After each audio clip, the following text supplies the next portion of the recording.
ایک ایسی ولادت جس نے تاریخ کا رخ بدل دیا۔ عبد المطلب، خوشخبری سناؤ، آپ کے گھر پوتے کی پیدائش ہو گئی ہے۔ عبداللہ کا بیٹا، میرا پوتا۔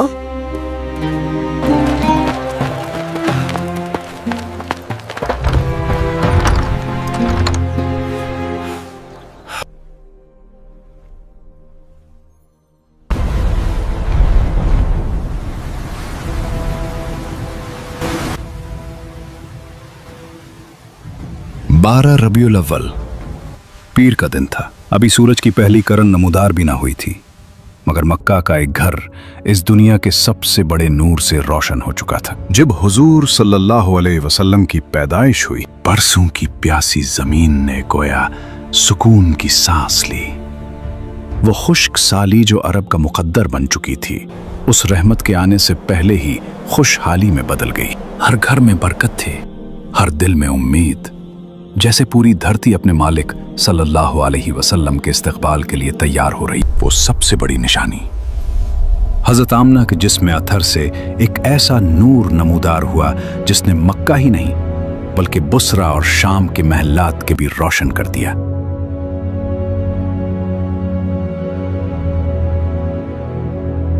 محمد مصطفیٰ صلی اللہ علیہ وسلم عالم وجود میں رونق افروز ہوئے اور پاکیزہ بدن، ناف بریدہ، ختنہ کیے ہوئے، خوشبو میں بسے ہوئے مکہ مکرمہ کی مقدس سرزمین میں اپنے والد ماجد کے مکان کے اندر پیدا ہوئے۔ باپ کہاں تھے جو بلائے جاتے اور اپنے نو نہال کو دیکھ کر نہال ہوتے؟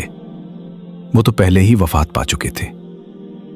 دادا بلائے گئے جو اس وقت طواف کعبہ میں مشغول تھے۔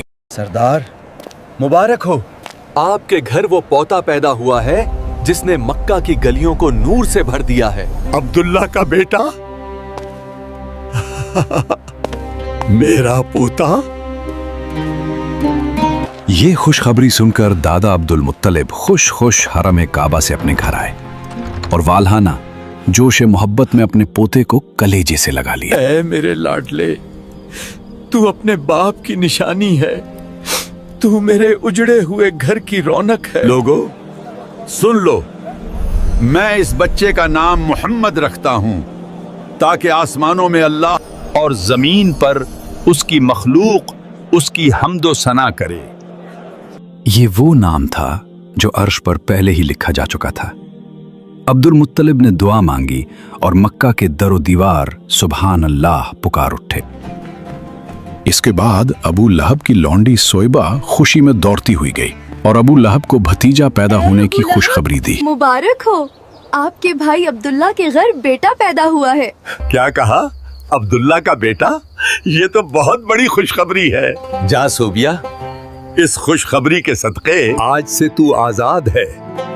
میں نے اپنے بھتیجے کی ولادت کی خوشی میں تجھے غلامی سے نجات دی۔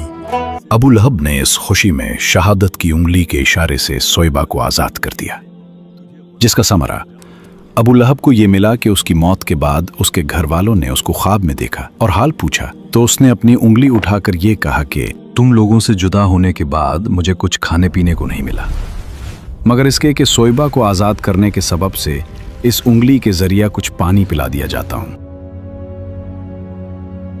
سب سے پہلے حضور علیہ السلام نے اپنی والدہ حضرت بی بی آمنہ رضی اللہ عنہا کا دودھ نوش فرمایا، اس کے بعد ابو لہب کی لونڈی حضرت سویبہ کا دودھ نوش فرمایا، پھر حضرت حلیمہ سعدیہ رضی اللہ عنہا آپ کو اپنے ساتھ لے گئی اور اپنے قبیلے میں رکھ کر آپ کو دودھ پلاتی رہیں اور انہیں کے پاس آپ کے دودھ پینے کا زمانہ گزرا۔ شرفائے عرب کی عادت تھی کہ وہ اپنے بچوں کو دودھ پلانے کے لیے دیہاتوں میں بھیج دیتے تھے۔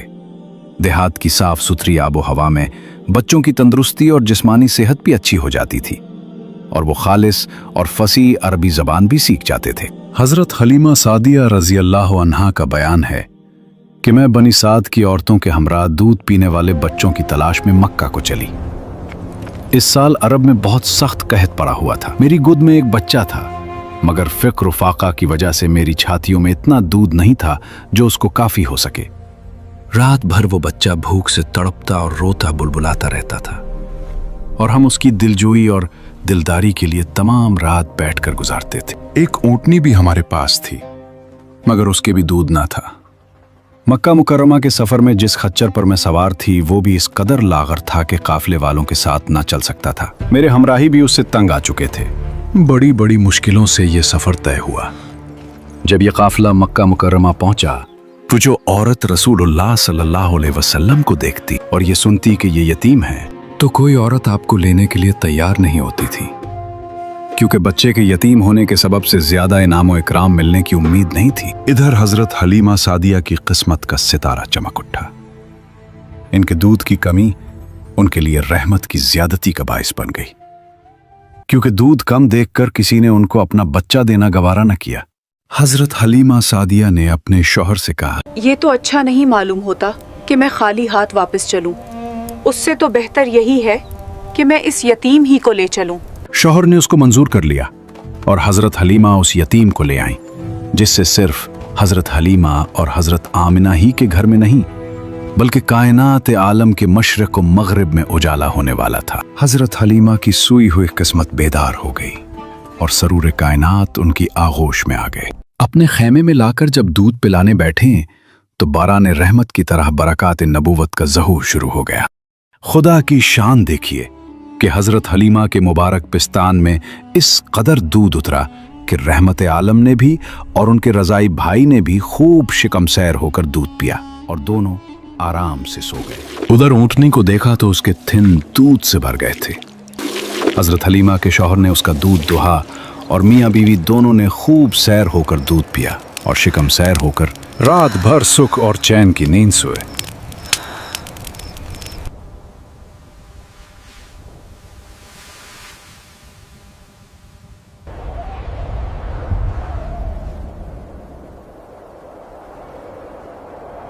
हलीमा, तुम बड़ा ही मुबारक बच्चा लाई हो। वाकई मुझे भी यही उम्मीद है कि ये निहायत ही बाबरकत बच्चा है और खुदा की रहमत बनकर हमको मिला है, और मुझे यही तवक्का है कि अब हमारा घर खैर व बरकत से भर जाएगा।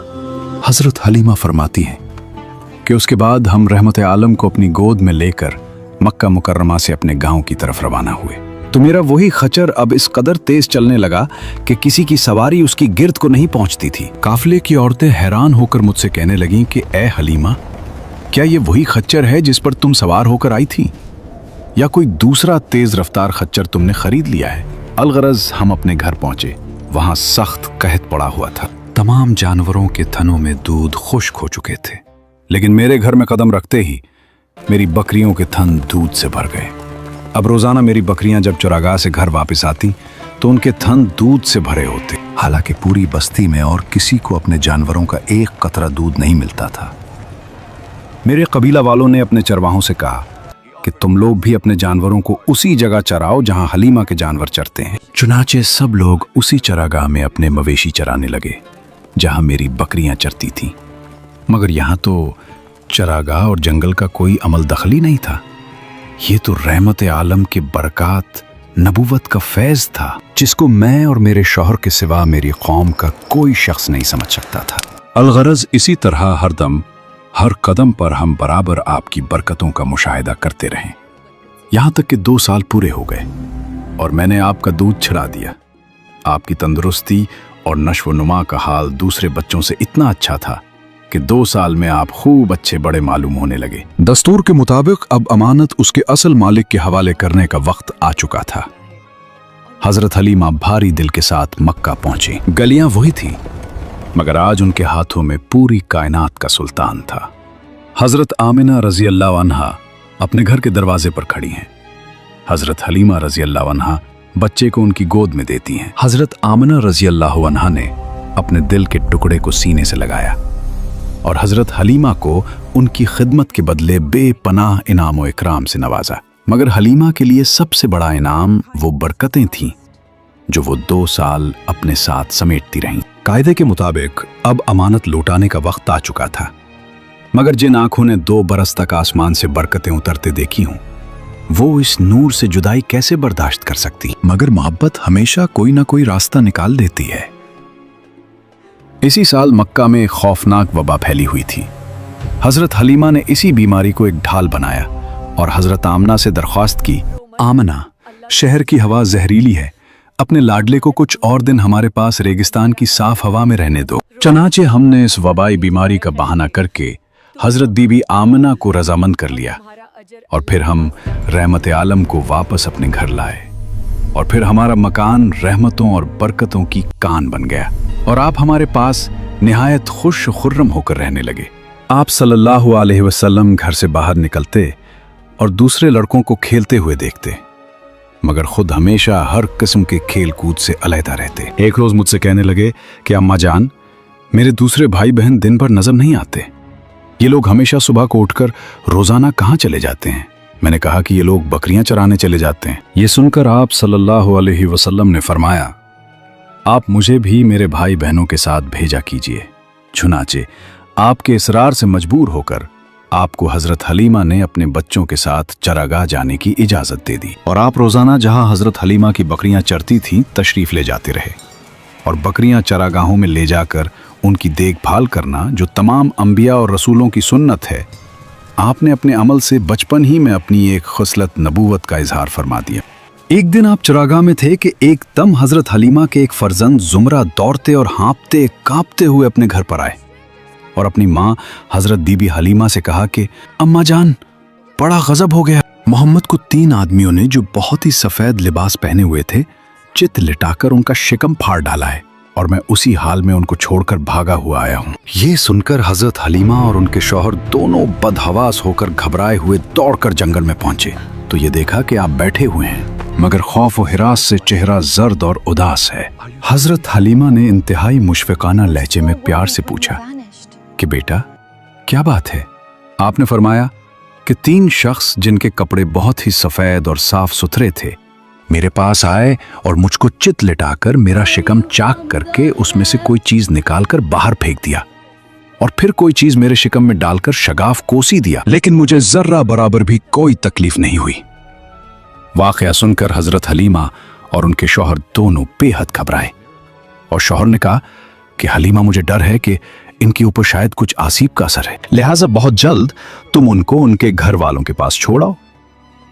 उसके बाद हजरत हलीमा आपको लेकर मक्का मुकर्रमा आए, क्योंकि उन्हें इस वाकया से ये खौफ लाहक हो गया था कि शायद अब हम उनकी हिफाजत ना कर सकेंगे। हजरत हलीमा ने जब मक्का पहुंचकर आपको आपकी वालिदा माजिदा के सुपुर्द किया तो उन्होंने दरियाफ्त किया कि हलीमा, तुम तो बड़ी ख्वाहिश और चाह के साथ मेरे बच्चे को अपने घर ले गई थी, फिर इस कदर जल्द वापस ले आने की वजह क्या है?